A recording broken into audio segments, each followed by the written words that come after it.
आमिर खान की upcoming film secret superstar का trailer हुआ लॉन्च और इस ट्रेलर लॉन्च के मौके पर नजर आए आमिर खान, जायरा वसीम, किरण राव और डायरेक्टर अद्वैत चंदन। अब क्योंकि फिल्म का नाम सीक्रेट सुपरस्टार है तो यहाँ आमिर से पूछा गया कि उन्हें कौन लगता है बॉलीवुड का सुपरस्टार। एक्चुअली हमारे इंडस्ट्री में तो बहुत सारे सुपरस्टार्स हैं। आई थिंक मेरे लिए तो सबसे पहले Amit ji is superstar. Salman, Shahrukh, Akshay, Ajay, Hrithik, so many superstars is Deepika is there। Shahrukh का नाम तो बहुत पहले लिया है। कटरीना है, बहुत सारे टैलेंटेड लोग हैं, डायरेक्टर्स हैं जो खुद अपने आप में स्टार्स हैं।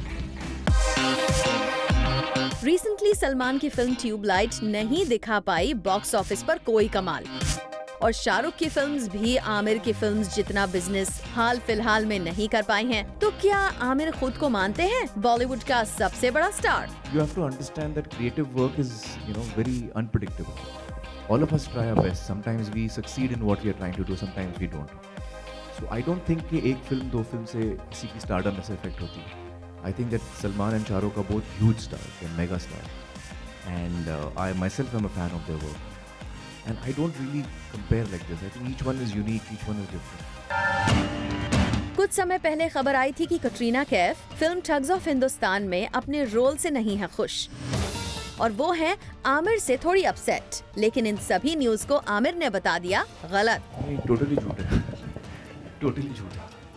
वैसे इस इवेंट पर आमिर ने ये भी बताया कि कैसे फिल्म सीक्रेट सुपरस्टार के लिए जायरा वसीम हुई फाइनल। अलग तरीके से हुई क्योंकि हम जब स्क्रीन टेस्ट कर रहे थे तो हमको जायरा मिली दंगल के लिए, और चूंकि मैंने देखा जायरा का काम मुझे बहुत पसंद आया तो मैंने अद्वैत से भी कहा कि यार आपकी जो फिल्म में 14-15 साल की लड़की का जो रोल है, हमको दंगल के लिए बहुत अच्छी लड़की मिली है, एज वाइज भी सही है, तो आप उसको टेस्ट करें and you can take her also, you can do Dangal, उसके बाद वो सीक्रेट सुपरस्टार कर सकती है। तो अद्वैत ने देखा और अद्वैत को बहुत पसंद आया। ही tested her, he loved her, और अद्वैत ने मुझसे कहा कि इसको हम लोग सीक्रेट सुपरस्टार में लेते हैं, दंगल में आप इसको मत लीजिए।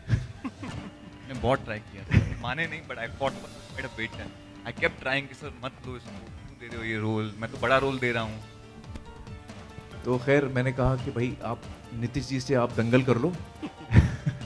नीतीश जी से दंगल में जीतोगे तो भाई आपकी बात मान लेंगे। But खैर of course Zaira was there in Dangal and she's done a wonderful job in Dangal and we're very happy that she's also part of Secret Super. उस चक्कर में इनकी फिल्म डिले हो गई क्योंकि he had to wait for her.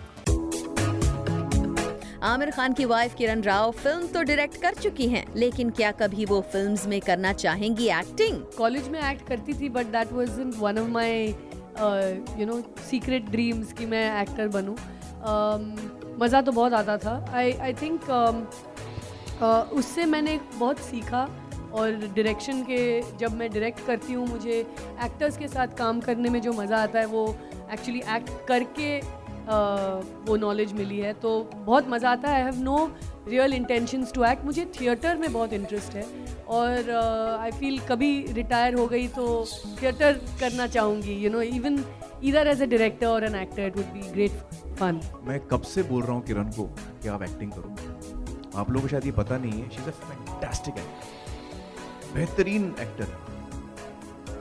और जब ये बना रही थी धोबी घाट, तो उसमें जो रोल है यास्मीन का, तो यास्मीन का जो रोल है वो रोल सोलो रोल है, मतलब वो अपने आप को कैमरे में शूट करती है, किसी और किरदार के साथ वो इंटरेक्ट नहीं करती। और जब भी हम स्क्रिप्ट पढ़ते थे तो यास्मीन की कास्टिंग तब हुई नहीं थी और किरण यास्मीन का पार्ट पढ़ती थी, इतना बेहतरीन पढ़ती थी वो, और मैं बोल बोल के थक गया कि आप यास्मीन का रोल करो, लेकिन नहीं मानी। बोला नहीं मुझे डायरेक्ट करना है, मुझे I want to only direct. मैं समझाया, मैंने बोला भैया बाकी फिल्म आप डायरेक्ट करोगे, आप हमको डायरेक्ट करोगे, ये एक रोल है जिसका आप अकेले हो, आप खुद कैमरा रखोगे और आपको कैमरे से बोलना, उस सीन में आप अपने आप को ही डायरेक्ट कर रहे हो और किसी को कोई है नहीं डायरेक्ट करने, लेकिन नहीं मानी वो। हाल ही में नवाजुद्दीन की फिल्म बाबू मोशाय बंदूकबाज में CBFC ने 48 कट्स लगाने को कहा, जिसके बाद बॉलीवुड के कई फिल्म मेकर्स आए इस फिल्म के सपोर्ट में। ऐसे में क्या है आमिर का इस पूरे इशू पर take? Well, I've said it before. I really feel that. I feel that censorship is something that is I don't know how relevant it is today. And as far as my knowledge goes, the CBFC in any case is not supposed to censor. It's supposed to grade the film की, certify कि किस age group को ये film हम दिखा सकते हैं. So I guess that's how we should proceed. And I think that's what also Mr. Benegal's recommendations are, if I'm not mistaken. So hopefully things will get there. Things will get there. इस मौके पर आमिर से ये भी पूछा गया कि क्या बचपन का उनका कोई ख्वाब रह गया अधूरा। मेरा एक ड्रीम था टेनिस खेलने का, वो थोड़ा कट गया। जब मैं 14 साल का था तो मेरे पेरेंट्स ने कहा कि मैं टेनिस में बहुत ध्यान दे रहा हूँ, पढ़ाई पे कम ध्यान दे रहा हूँ। तो अब जाने एक दिन मेरी रिपोर्ट कार्ड देखा होगा, कम मार्क्स मिले, तो अम्मी को बुला के जीनत इसका टेनिस बंद कराओ। तो मेरा टेनिस तो बंद हो गया, लेकिन मेरी मार्क्स इम्प्रूव नहीं हुए। हाँ, हजारों ख्वाहिशें ऐसी कि हर ख्वाहिश में दम निकले, बहुत निकले मेरे अरमां, लेकिन फिर भी कम निकले।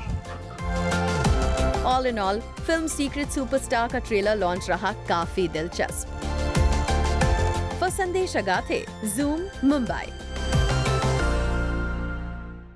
For all the Garma Garam Bollywood gossip news and more, download the Zoom app now.